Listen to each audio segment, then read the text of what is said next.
Post-minimalism. What is post-minimalism? It is a form of art that started in the 1960s. In a 1966 New York art exhibition entitled Eccentric Abstraction, critic Lucy Lippard curated work by a group of artists including Eva Hesse, Louise Bourgeois, and Bruce Nauman, containing work with highly personal and sensuous qualities. It drew on traditions of Surrealism, Dada, and Expressionism. The pieces often combined unusual, soft, and pliable materials. Some borrowed the modular and repetitive compositions typical of minimalism, but many also exploited more relaxed and open structures. Critic and art historian Robert Pincus Whitten, who coined the term post-minimalism, observed that what Lucy Lippard referred to as eccentric abstraction was actually part of emerging reactions against minimalism. These reactions gained further recognition in 1969 when the Whitney Museum of American Art staged the exhibition Anti-Illusion: Procedures and Materials. Grounded in process art, the show was concerned with artists' attitudes towards materials and techniques. It highlighted artists extending minimalism's interest in abstraction and anonymity. The title Anti-Illusion drew attention to a widespread preoccupation with emptying sculpture of its last vestiges of representation, and therefore expression. Representation, generally of the human figure, had always been at the heart of sculpture, and ridding it of this tradition proved to be a very complex and difficult task. Post-minimalism, artists and the artwork. Robert Smithson was an American artist known for sculpture and land art who often used drawing and photography in relation to the spatial arts. His work has been internationally exhibited in galleries and museums and is held in public collections including the Museum of Modern Art, New York, the Smithsonian American Art Museum, London, the Whitney Museum of American Art, among others. He was one of the founders of the land art movement whose best-known work is the spiral jetty. Post-minimalism also sought to move art out of the gallery and into the natural and built environment, thereby freeing the artwork from its status as commodity and expanding the domain of what is conventionally considered appropriate material for a work of art.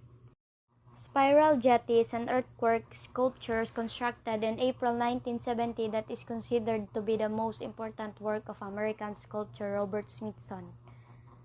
The artist's manipulation of the environment reinforced and drew attention to the surreal landscape of the Great Salt Lake, which Smithson described as resembling an alien planet.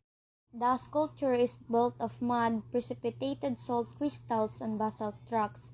It forms a 1,500 foot long or 460 meter, 15 foot wide or 4.6 meter, counterclockwise coil jutting from the shore of the lake. Depending upon the water level of the Great Salt Lake, the sculpture is sometimes visible and sometimes submerged. Another post-minimalism artist and artworks. Eva Hesse was born on January 11, 1936 and was died on May 29, 1970 at the age of 34. Was a German-born American sculptor known for her pioneering work in materials such as latex, fiberglass, and plastics. She is the one of the artists who ushered in the post-minimal art movement in 1960. Eva Hesse was one of the artists included in Lucy Lippard's groundbreaking 1966 show Eccentric Abstraction.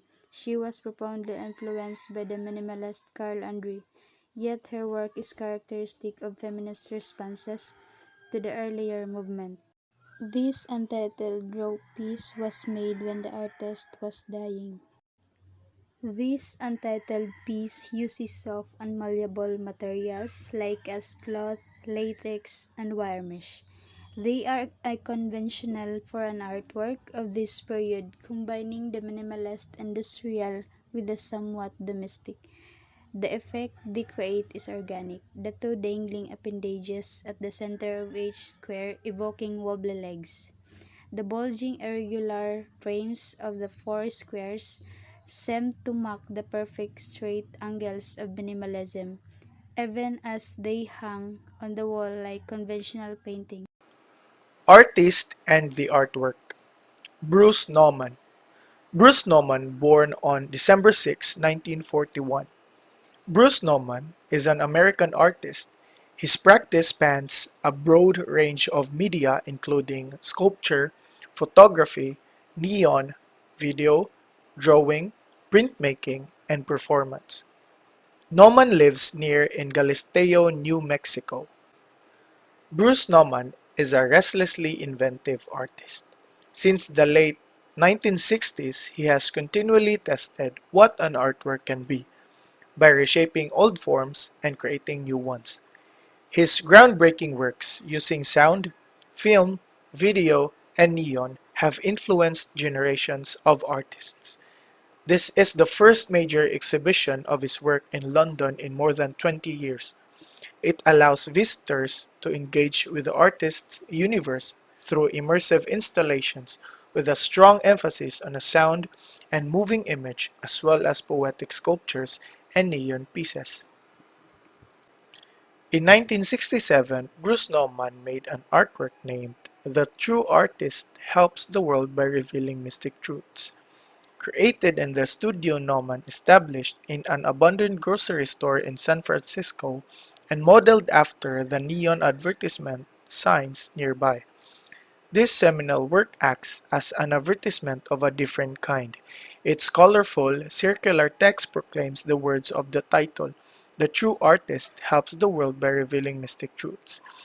It is characteristic of Nauman's early neon works and typical of the tone of dry satire in much of his work. Speaking of high art and the materials of low culture and advertising, it sets up a clash that prompts us to question old assumptions about the purpose of art and artists. Might artists be ordinary salesmen, just like so many others?